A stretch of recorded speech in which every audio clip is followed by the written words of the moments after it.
कैसे हो? I think बढ़िया होंगे सब। चलो आज स्टार्ट करते हैं नया टॉपिक जिसको बोला जाता है बाइंडिंग्स। अब ये बाइंडिंग्स क्यों बाइंडिंग इंपॉर्टेंट है? अब देखो ये वीडियोस बनाया जा रहा है बस उसी पर्पस के लिए कि बाबा आप एक अच्छे से प्रोजेक्ट बना सको। मगर उससे पहले हम बाइंडिंग कंपोनेंट यानी एंगुलर के अंदर कौन से तरीके होते हैं जो कि हम यहाँ पर कर सकते हैं, कंसेप्ट समझना जरूरी है।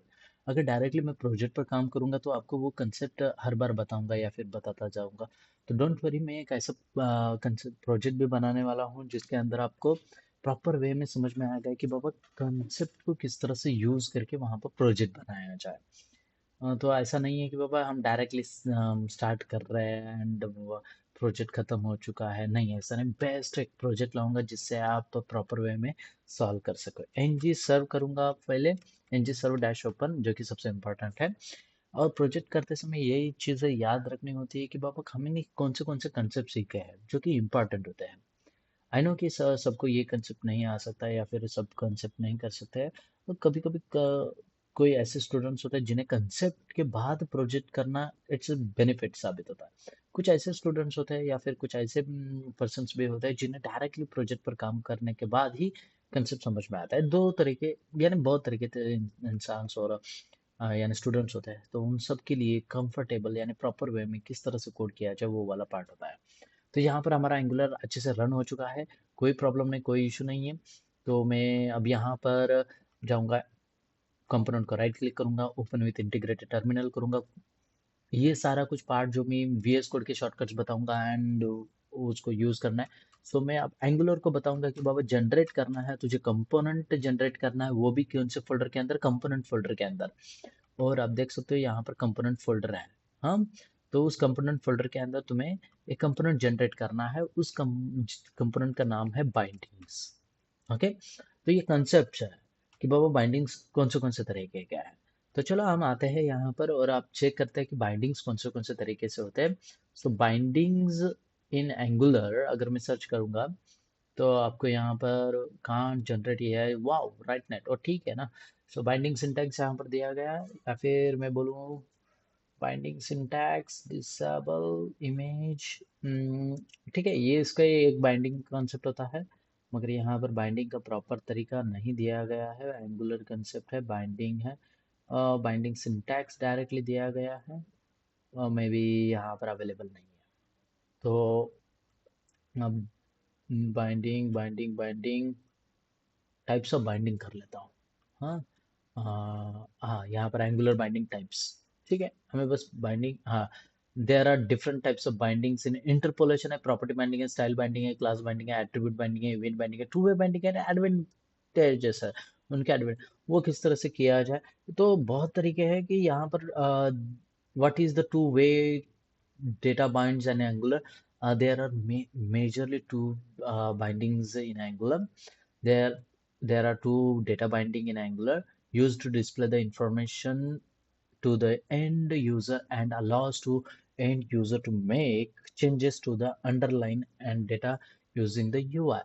यानी UI पर जो भी चेंजेस करने वाले हैं वो दो तरह के बाइंडिंग्स होते हैं जिसको बोला जाता है one way binding and two way bindings. What is the binding and types, and आप देख सकते हो static binding and dynamic binding, वो कह रहे हो, ठीक है, सी प्लस प्लस का है। ठीक है, चलो चलता है। तो यहाँ पर बोला गया है इंटरपोलेशन है, प्रॉपर्टी बाइंडिंग है, स्टाइल बाइंडिंग है, क्लास बाइंडिंग है, एट्रीब्यूट बाइंडिंग है, इवेंट बाइंडिंग है, एंड टू वे बाइंडिंग है। तो ये किस तरह से किया जाए, तो ये बाइंडिंग्स के पार्ट्स में डिवाइड किया गया है। अब यहाँ से दिखाता हूँ, interpolation, property binding, style binding, class binding, attribute binding and event binding, these are known as a one way bindings, and last one is a two way data binding। What are the differences between them and वगैरह मैं directly आपको practically दिखाऊंगा। और आप online कहीं पर भी search कर सकते हो, कोई प्रॉब्लम नहीं, कोई इशू नहीं। अभी हमारा हमारा कुछ स्टैंडर्ड नहीं है। हाँ, तो एंगुलर सीखने के लिए आप बहुत इजीली सीख सकते हो। तो यहाँ पर हमारा बाइंडिंग्स एक कंपोनेंट बन चुका है। कहाँ पर है वो, ये देखो, बाइंडिंग कंपोनेंट। सो यहाँ से मैं क्या करूँगा, इसके टीएस फाइल को उठाऊंगा, टीएस में जाऊंगा और इसका सिलेक्टर को कॉपी करूंगा। अब ये सिलेक्टर क्या है, जो कि हमें इंफॉर्मेशन देता है, या फिर आप कह सकते हो ये है मेरा बाइंडिंग कंपोनेंट। ओके, तो ये बाइंडिंग कंपोनेंट हो गया, मैंने यहाँ पर ले लिया। अब ये हो जाने के बाद यहाँ पर app.component.html में जाऊंगा और यहाँ पर मैं इंपोर्ट कर सकता हूँ। उससे पहले मैं यहाँ पर कर लूंगा बाइंडिंग कंपोनेंट। सो बाइंडिंग्स कंपोनेंट, अगर अगर आपने ये किया है और यहाँ पर इंपोर्ट नजर नहीं आ रहा है, तो ऐसे बहुत तरीके हैं कि बाबू बाइंडिंग कंपोनेंट्स को इंपोर्ट करने के। अब यहाँ पर एरर थ्रो कर रहा है, तो इसको डबल टैप करो, ये बल्ब आ जाएगा ब्लू कलर का, उसको क्लिक करना, ऐड इंपोर्ट एक आ जाएगा और ऐड इंपोर्ट कर सकते हो। अब ये कहाँ पर लिखा गया है बाइंडिंग कंपोनेंट, सो आप यहाँ पर इसको क्लिक करोगे तो ये देखो क्लास एक्सपोर्ट बाइंडिंग कंपोनेंट। हम तो you components are nothing but the UI rendering elements. Am I right? So it's just like आप कह सकते हो बाबा UI rendering element तो है ही, साथ में वो एक एक्सपोर्ट क्लास है जिसको हम इंपोर्ट कहीं पर भी कर सकते हैं। तो एक्सपोर्ट क्लास है, it's overall export class, not a class. So export class है तो हम इंपोर्ट कर सकते हैं, कोई प्रॉब्लम नहीं है। हमने इंटरफेस की तरफ देखा था कि बाबा किस तरह से यूज किया जाता है, ऑब्जेक्ट को किस तरह से यूज किया जाता है, टीएस के अंदर आप जाके ट्यूटोरियल को देख सकते हो।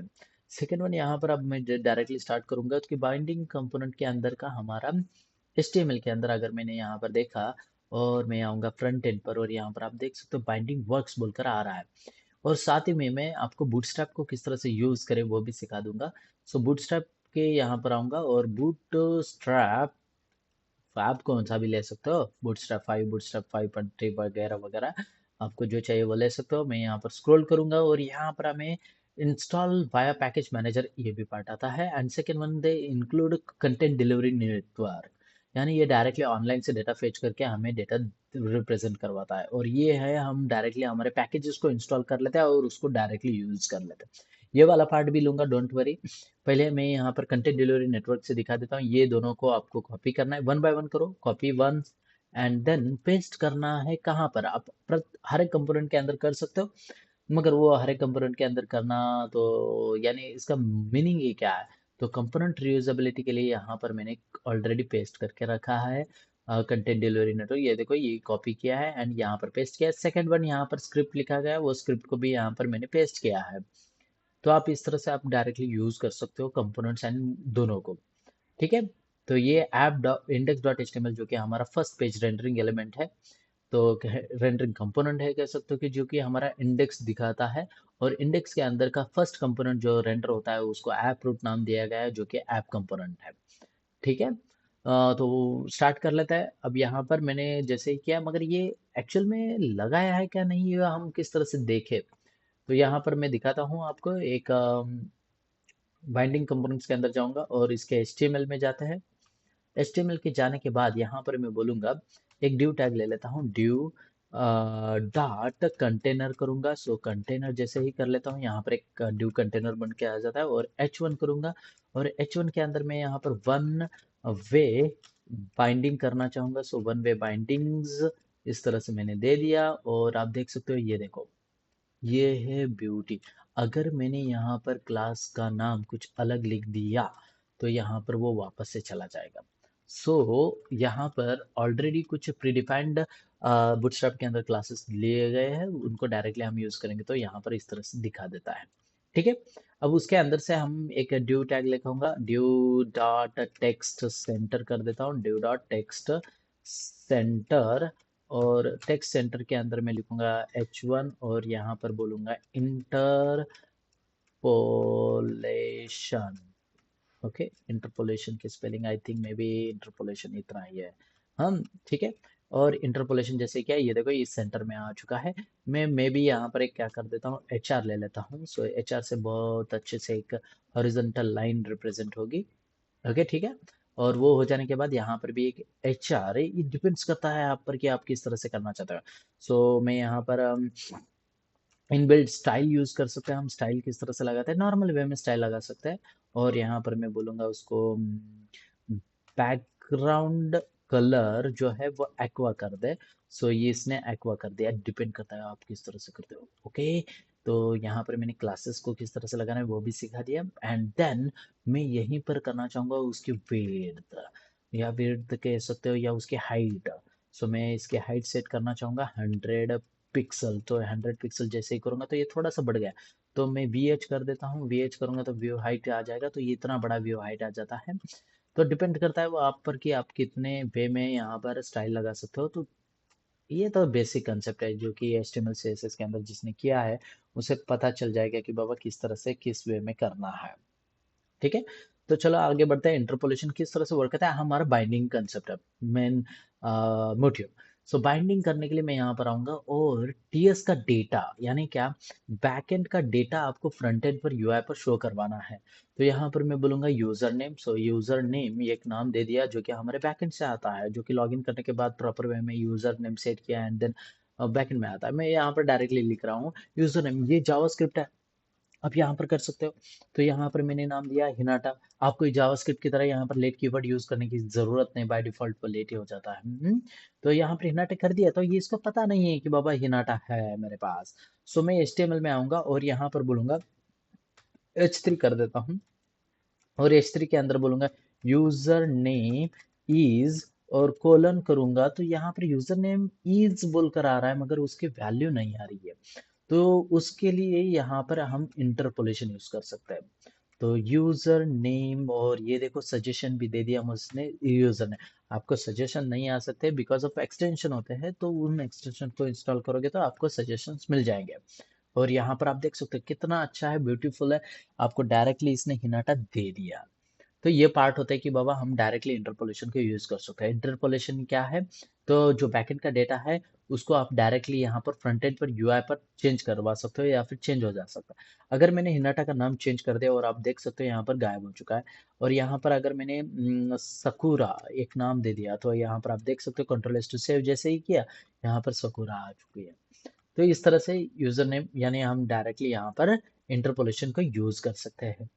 तो ये हो गया एक वन वे बाइंडिंग का part. Another one way binding है जिसको बोला जाता है, आप बहुत तरीके से कर सकते हो। तो और एक यहाँ पर मैं बताऊंगा, ये वन वे बाइंडिंग है, नॉर्मली इंटरपोलेशन यूज किया जाता है। अब ये पार्ट्स होते हैं वन वे बाइंडिंग करने के। सेकंड वन होता है प्रॉपर्टी बाइंडिंग। अब ये हो गया मेरा इंटरपोलेशन। अभी इंटरपोलेशन हो जाने के बाद मैं यहाँ पर एक एच आर को यूज करूंगा, एच आर और एच आर की है। सो यहाँ पर मैं एक BR कर देता हूँ, BR जैसे ही करूंगा तो एक ये आ जाएगा। एंड देन मैं फिर से एक HR करूंगा। ओके, तो आप देख सकते हैं सेकंड HR भी यहाँ पर आ चुका है। और फिर ठीक है, HR जरूरत नहीं, BR बस कर दिया। और यहाँ पर मैं एक H1 ले लेता हूँ। H1 के अंदर मैं बोलूंगा Ctrl+Z, कि बाबा हम प्रॉपर्टी बाइंडिंग करने वाले हैं, प्रॉपर्टी बाइंडिंग बाइंडिंग। और प्रॉपर्टी बाइंडिंग किस तरह से होती है, प्रॉपर्टी बाइंडिंग यानी नथिंग बट ये है मेरी प्रॉपर्टी, ये है मेरी प्रॉपर्टी, ये क्लास यानी मेरी एक प्रॉपर्टी है जो कि मैं एक टैग को लगाता हूँ, उसको प्रॉपर्टी बाइंडिंग बोलते हैं। तो अब ये H1 है, उसको मैं मेरे हिसाब से प्रॉपर्टी लगा सकता हूँ। यानी किस तरह से मैं यहाँ पर स्टाइल लगा सकता हूँ, मगर मेरे पास क्लास है जो कि मैंने बूटस्ट्रैप लगाया है। तो अगर मैंने यहाँ पर क्लास बोला और क्लास के अंदर मैं बोलता हूँ टेक्स्ट डेंजर, आप देख सकते हो रेड लाइन में आ चुका है टेक्स्ट डेंजर, मैंने बोल दिया टेक्स्ट डेंजर। ये पार्ट होता है कि आप डायरेक्टली इसको यूज कर सकते हो। तो ये टेक्स्ट डेंजर जो है ना, वो पार्ट मैं बैकएंड से लेना चाहूंगा। क्यों लेना चाहूंगा कि बाबा अगर किसी ने लॉगिन किया है तो उसका टेक्स्ट इस तरह से हो, और किसी ने लॉग आउट किया है तो उसके बाद ये वाला पार्ट हो जाए, या फिर कुछ अलग प्रॉपर्टीज आप यहाँ पर लगा सकते हो, उसके लिए प्रॉपर्टी बाइंडिंग्स होते हैं। प्रॉपर्टी बाइंडिंग्स यानी क्या बाबा, मैं पूरा का पूरा डेटा बैकएंड से यूज कर रहा हूँ। तो बैकएंड से यूज करने के लिए मैं यहाँ पर बोल सकता हूँ क्लास क्लास डेटा, एक नाम दिया क्लास डेटा। और इस क्लास डेटा को मैं कहूंगा कि बाबा तू स्ट्रिंग टाइप का है। मैं साइमल्टेनियसली आपको टाइपस्क्रिप्ट भी बता रहा हूँ, ये स्ट्रिंग टाइप का है। यानी यहाँ पर मैंने टाइपस्क्रिप्ट को इंक्लूड किया। टाइपस्क्रिप्ट क्या कहता है, डेटा टाइप। यहाँ पर मैं अब नंबर फॉर्मेट को यूज नहीं कर सकता, ये डायरेक्टली एरर थ्रो करेगा। सो यहाँ पर मैं कंपलसरी क्या करूंगा, टेक्स्ट ही दूंगा, यानी एक सिंगल कोट या फिर डबल कोट्स के अंदर। और यहाँ पर बोल सकता हूँ मैं टेक्स्ट, और यहाँ पर मैंने यूज किया बूटस्ट्रैप का CSS। टेक्स्ट रेंजर सेमीकोलन आपको देने की जरूरत नहीं है। पाइथन अगर कोई करता है तो उसको पता ही होगा। इस तरह से इंटरप्रेटेड लैंग्वेज की तरह है, मगर इंटरप्रेटेड लैंग्वेज नहीं है। Sorry, my mistake, interpreted language नहीं है। फिर भी अब यहाँ पर सेमीकोलन नहीं दे सकते हो। टेक्स्ट डेंजर मैंने बोल दिया। और टेक्स्ट डेंजर जैसे बोला, इसको पता है क्या बाबा, प्रॉपर्टी को नहीं पता है। आप यहाँ पर इंस्पेक्ट करके देख सकते हैं। इंस्पेक्ट किया, एलिमेंट को सिलेक्ट किया, और यहाँ पर प्रॉपर्टी बाइंडिंग को क्लास लगाया ही नहीं है। सो मैं क्लास बोलूंगा यहाँ पर, हमारा जो क्लास है, यहाँ पर जाऊंगा, इस क्लास को कॉपी किया। अरे बाबा, तुझे इसको यूज करना है यहाँ पर, कंट्रोल एस टू से। तो इसने यूज किया क्या? नहीं। क्यों नहीं किया? देखा, चले देखो, क्लास डेटा बोलकर आया, मगर उसने यूज ही नहीं किया। तो उसको यूज करने के लिए हम यहाँ पर कर्ली ब्रेसेस यूज कर सकते हैं, कोई प्रॉब्लम नहीं है। और यहाँ पर आप देख सकते हो ये चेंज हो गया, मगर ये हमने उसकी वैल्यू पर लगाया। हमने डायरेक्टली उसकी प्रॉपर्टी को यहाँ पर यूज किया। यानी डायरेक्टली उसकी वैल्यू को यहाँ पर यूज किया एज यूजिंग इंटरपोलेशन। मगर अगर मुझे इस क्लास को, यानी इस प्रॉपर्टी को बोलूं कि बाबा तेरा जो डेटा है वो बैकएंड से आने वाला है, तो यहाँ पर मैं डायनेमिकली डेटा फेच करने के लिए यहाँ पर बॉक्स यूज कर सकता हूँ, स्क्वायर ब्रैकेट का। तो इसको बोला जाता है प्रॉपर्टी बाइंडिंग। ओके, इसको बोला जाता है प्रॉपर्टी बाइंडिंग। मैंने प्रॉपर्टी को बाइंड कर दिया। तो ये क्या करता है कि बाबा मेरे टीएस में से डेटा फेच करता है। देखो, मैंने कंट्रोल और क्लिक करूंगा तो ये टीएस के पास चला गया। तो टीएस से डेटा फेच करेगा, और यहाँ पर आप देख सकते हो प्रॉपर्टी बाइंडिंग रेड लाइन में आ गई है। तो ये है हमारे प्रॉपर्टी बाइंडिंग का तरीका। बहुत तरीके हैं, उसमें से ये एक तरीका है प्रॉपर्टीज को बाइंड करने का। ठीक है। तो हम आगे भी बढ़ेंगे, आगे भी आपको बार बार पता चलेगा कि वो प्रॉपर्टी को किस तरह से बाइंड कर सकते हैं। तो मैंने और एक वे बताया है कि बाबा आप यहाँ पर क्लास को एज इट इज रख सकते हो, एंड यहाँ पर इंटरपोलेशन यूज कर सकते हो। और इस इंटरपोलेशन को यहाँ पर ले लेता हूँ। ओके, थोड़ा सा आए थे, हाँ। प्रॉपर्टी बाइंडिंग दोनों तरीके से होता है। यहाँ पर इंटरपोलेशन बाइंडिंग कर लेता हूँ, interpolation. Okay, sorry, my mistake. और यहाँ पर बोलूंगा, ये निकाल दिया। और इंटरपोलेशन बाइंडिंग आ गया, इंटरपोलेशन बाइंडिंग। स्पेलिंग मिस्टेक को नहीं है, हाँ, ओके, ठीक है। तो इंटरपोलेशन बाइंडिंग, और इस क्लास डेटा वन कर देता हूँ। तो क्लास डेटा वन जैसे ही करूंगा, तो मेरे पास क्लास डेटा वन यहाँ पर अवेलेबल है क्या? नहीं, एरर थ्रो करेगा। सो क्लास डेटा वन करूंगा, और यहाँ पर मैं टेक्स्ट डेंजर की जगह टेक्स्ट प्राइमरी अगर करूंगा, तो वो आई थिंक ये होता है इंटरपोलेशन। इंटरपोलेशन को इस तरह से यूज करते हैं हम। तो अब डायरेक्टली यहाँ पर देख सकते हो, मैं यहाँ पर आपको इंस्पेक्ट करके दिखाता हूँ। ये देखो, टेक्स्ट प्राइमरी बोल कर आया। एंड सेकेंड वन अगर मैं जाता हूँ यहाँ पर बाइंडिंग के पास, तो टेक्स्ट डेंजर बोल कर आया। तो ये सारा कुछ डेटा कहाँ से आ रहा है? बैक एंड से आ रहा है, यानी हमारे टीएस से आ रहा है। और ये फ्रंट एंड पर हम डायरेक्टली यूआई में चेंजेस कर रहे हैं। तो ये होते हैं बाइंडिंग्स, यानी हमने बाइंड किया है टीएस का डेटा फ्रंट एंड के साथ। ओके, ये हो गया मेरा एक normal property binding. And second one होता है मेरा इवेंट बाइंडिंग। ओके, तो इवेंट बाइंडिंग किस तरह से किया जाए, इवेंट बाइंडिंग किस तरह से किया जाए, वो वाला पार्ट भी देख लेते हैं। अब ये हो गया मेरा interpolation. Second one property binding. मैं यहाँ पर एक एचआर कर देता हूँ, एचआर। और एचआर की, ये देखो, ये एचआर जो है ना, इसकी हम विड्थ बढ़ा सकते हैं। नहीं, ऐसा नहीं। मैं इस एचआर को बोलूंगा कि बाबा इसकी विड्थ बढ़ा दे, तो मैं यहाँ पर जा सकता हूँ, और यहाँ पर बोल सकता हूँ एचआर, एचआर को करली ब्रेसेस लगाया, और यहाँ पर बोलूंगा विड्थ जो है उसको कर दे 10 पिक्सल, कंट्रोल एस टू सेव। और एक तो 10 पिक्सल में गायब हो गया, ओह छोटा हो गया। सॉरी सॉरी सॉरी, इसकी हाइट बढ़ानी थी। मैं फिर से वापस ये करूंगा। उसकी हाइट जो है उसको बोलूंगा 10 पिक्सल, कंट्रोल एस टू से। वो फिलहाल के लिए थोड़ा सा बड़ा, मैं और 50 पिक्सल कर दूँ, 30 पिक्सल कर देता हूँ, control S to save. And then देख सकते हो ये थोड़ा सा एचआर बढ़ रहा है, मगर समझ में नहीं आ रहा है। 30, 40, 50, कंट्रोल एस टू सेव। क्या बढ़ रहा है? बढ़ तो रहा है ना। मैं फिर से वापस यहाँ पर एचआर को क्लिक करूंगा, एचआर की हाइट बढ़ रही है, मगर वो एचआर, एचआर अच्छा, उसने एंगुलर का एचआर ले लिया और हाइट बढ़ा रहा है, यानी उसके बीच में का हाइट बढ़ा रहा है। राइट। तो मुझे उसके हाइट को बढ़ाने के लिए, अगर मैं यहाँ पर विड्थ ले लेता हूँ, विड्थ को बोलूंगा auto fit to content. Auto ही है, हाँ, विड्थ मैं इसकी क्या किस तरह से बढ़ा सकता हूँ? कमेंट में बता सकते हो आप किस तरह से बढ़ा सकते हैं, तो मैं भी यहाँ पर क्या यूज़ करूँ? अ, ठीक है, आप वेट तो नॉर्मल आपको दिख रहा है ना? यार यार गलती से मैंने ये कर दिया कैंसिल। ठीक है, रहने देते हैं। क्या कोई प्रॉब्लम तो नहीं है? ठीक है, इसको निकाल देता हूँ। मैं कुछ तो गड़बड़ कर रहा हूँ, समझ में नहीं आ रहा है। ठीक है, जाने देते हैं। एचआर कर दिया, और एचआर एचआर कर देता हूँ तो आपको डबल लाइंस दिखने को मिलेंगी। सो एचआर एचआर किया तो ठीक है, रहने देते हैं। नेक्स्ट वन हमारा पार्ट है जिसको बोला जाता है, ओह मैं भी इसके बारे में भूल ही गया।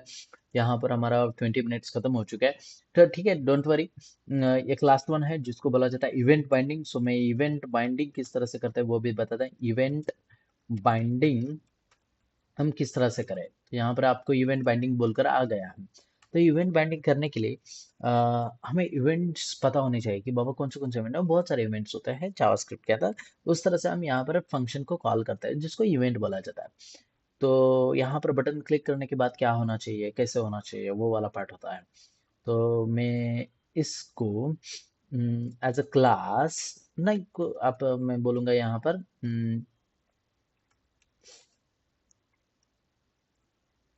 बटन बटन क्लिक किया, और बटन क्लिक करने के बाद बटन को बोलूँगा यहाँ पर change name.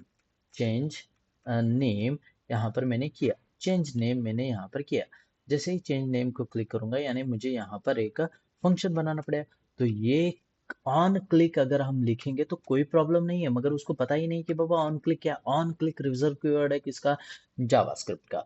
So type script क्या कहता है कि बाबा अगर आप इवेंट बाइंडिंग करना चाहते हो तो प्लीज यूज करो यहाँ पर इवेंट, जो कि हमारे यहाँ पर आप देख सकते हैं इवेंट है जो कि किसका है? एंगुलर का है, क्लिक इवेंट। और इवेंट हमेशा किसके अंदर बाइंड किया जाता है? पैरेंथेसिस के अंदर। तो इवेंट बाइंड करने के बाद यहाँ पर बोलूंगा मैं चेंज नेम, और यहाँ पर मैंने चेंज नेम किया। और जैसे ही मैंने यहाँ पर चेंज नेम बोला, तो चेंज नेम यहाँ पर फंक्शन अवेलेबल नहीं है, आप देख सकते हैं। Property change name does not exist on the type of binding component. तो चेंज नेम मुझे बनाना पड़ेगा ना। तो चेंज नेम बनाने के लिए हम जाएंगे CSS के अंदर, नहीं तो हम जाएंगे उसके TS के अंदर। सो TS के अंदर गए, और इसी क्लास के अंदर यहाँ पर मैं बोलूंगा चेंज नेम। और चेंज नेम करने के बाद यहाँ पर करली ब्रेसेस को यूज करूंगा, और डायरेक्टली यहाँ पर चेंज नेम को इंक्लूड करूंगा। अब चेंज नेम किस तरह से बाबा? फॉर एग्जाम्पल के लिए मैं यूजर नेम चेंज करना चाहूंगा, दिस डॉट यूजर। अब ये दिस कीवर्ड यहाँ पर आ चुका है। तो दिस कीवर्ड का मीनिंग होता है कि बाबा यहाँ पर जो ये यूजर नेम है वो ही यहाँ पर यूज किया है, यानी करंट एलिमेंट मेरा कौन सा है? दिस कीवर्ड वही यूज किया जाता है जहां पर क्लास हो। अगर कोई जावा से आया है तो उसको पता होगा कि बाबा दिस कीवर्ड हम उसके करंट एलिमेंट को रिप्रेजेंट करने के लिए दिया जाता है, जो कि मेरा यहाँ पर ये एज अ एब्स्ट्रैक्शन है। तो ये मैंने इसको रिप्रेजेंट किया, और इसको बोलूंगा मैं इसका नाम चेंज करे। या फिर मैं पहले इसके नाम को चेंज करने से पहले मैं यहाँ पर लॉक करूंगा, और लॉक के बाद चेंज नेम इज कॉल्ड। इस तरह से मैंने लिख दिया, कंट्रोल S टू सेव, और रिफ्रेश किया, सब कुछ प्रॉपर वे में चल रहा है। मैंने बटन यूज किया मगर ये अच्छा नहीं लग रहा है, ठीक है उसको अच्छा बनाएंगे। उससे पहले मैं यहाँ पर बटन है, ठीक है, और कंसोल पर आऊंगा। कंसोल पर यहाँ पर कुछ नहीं है, मैं जैसे ही क्लिक करूंगा, देखो चेंज नेम इज कॉल्ड इस तरह से आया है, यानी मेरा फंक्शन प्रॉपर वे में वर्क कर रहा है। चेंज नेम इज कॉल्ड है, ये प्रॉपर वे में वर्क कर रहा है। ठीक है, तो यहाँ पर मैं इस चेंज नेम को बोलूंगा कि बाबा जैसे ही तुझे मैंने क्लिक किया है, जो मेरे पास एग्जिस्टिंग यूजर नेम है, एग्जिस्टिंग एलिमेंट है, एग्जिस्टिंग एब्स्ट्रैक्शन है, एग्जिस्टिंग एट्रीब्यूट है, उसकी वैल्यू को तू क्या कर बाबा यहाँ पर हिनाटा करते हैं। ओके, और जैसे ही मैंने ये बोल दिया, यहाँ पर आप देख सकते हो सकुरा नजर आ रही है, राइट? ये देखो ये देखो। और मैं जैसे ही यहाँ पर क्लिक करूंगा, ये देखो हिनाटा बन गया। ये सॉरी हिनाटा बन गई, यानी जैसे ही मैंने वंस अगेन रिपीटेशन सकुरा है, यहाँ पर मैं क्लिक करूंगा हिनाटा बन गए। ये है मेरी इवेंट बाइंडिंग। और इवेंट बाइंडिंग करने के बहुत तरीके होते हैं। मैं यहाँ से आर्गुमेंट को भी एक्सेप्ट कर सकता हूँ और उसी आर्गुमेंट को वहां पर दे सकता हूँ, डजेंट मैटर। ठीक है, वो वाला पार्ट भी हम देखेंगे, डोंट वरी। यहाँ से मैं कुछ भी मैं यहाँ से डेटा ट्रांसफर कर सकता हूँ और उसको एक्सेप्ट कर सकता हूँ, वो वाला पार्ट भी है, नहीं ऐसा नहीं है। अभी के लिए ठीक है, आपको इवेंट बाइंडिंग का कंसेप्ट पता होना चाहिए, इसके लिए मैंने एकदम बेसिक बेसिक कंसेप्ट बता रहा हूँ। तो ये है हमारा इवेंट बाइंडिंग। ठीक है, तो जैसे ही मैंने क्लिक किया, यहाँ पर हिनाटा चेंज हो चुका है। तो यहाँ पर मैं टोगल भी कर सकता हूँ, हिनाटा से सकुरा, सकुरा से हिनाटा, हिनाटा से सकुरा, सकुरा से हिनाटा। वो वाला पार्ट भी आप यहाँ पर कर सकते हो। फॉर एग्जाम्पल कि किस तरह से, अगर वो हिनाटा है तो यहाँ पर ये कर दे। तो मैं यहाँ पर बोलूंगा इफ वाली कंडीशन लगा देता हूँ।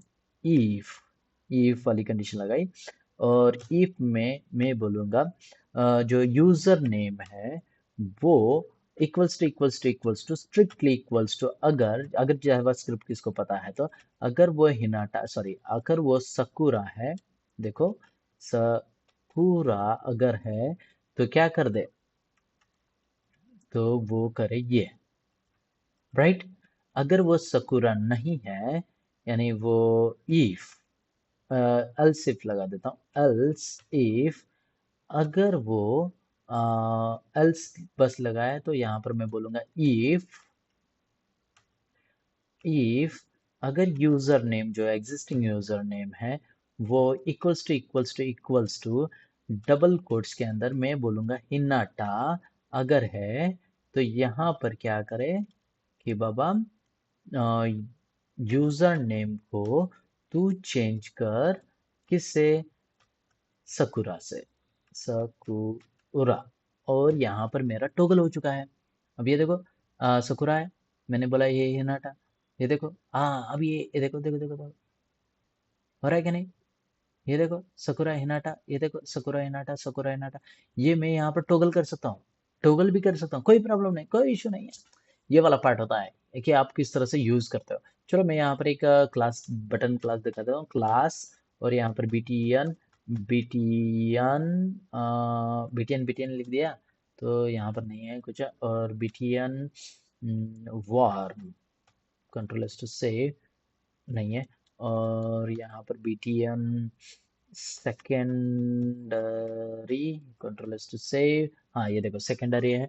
और इसको मैंने जैसे ही क्लिक किया, ये देखो बाइंडिंग हो गया, ये देखो, हाँ ये देखो, मैं उसके यार सारे के प्रॉपर्टीज को चेंज कर सकता हूँ। ये है मेरी वन वे बाइंडिंग। ओके, ठीक है। वन वे बाइंडिंग में कोई प्रॉब्लम नहीं, अगर किसी को कोई प्रॉब्लम है तो कमेंट कर सकता है और बता सकता है। ठीक है, ये थोड़ा बड़ा हो चुका है वीडियो, कोई नहीं, फास्ट फॉरवर्ड में आप देख सकते हो और समझ सकते हो कि बाबा किस तरह से हम इवेंट बाइंडिंग कर सकते हैं। आई नो कुछ वीडियोस ऐसे बन सकते हैं जो कि थोड़े से कॉम्प्लेक्स एंड थोड़े बड़े हो सकते हैं। वो छोटे छोटे कितना भी करेंगे तो भी कम है, स्टडी करना इम्पोर्टेंट है। ठीक है, चलो चलते हैं, bye bye, see you, bye guys, खुदा हाफिज।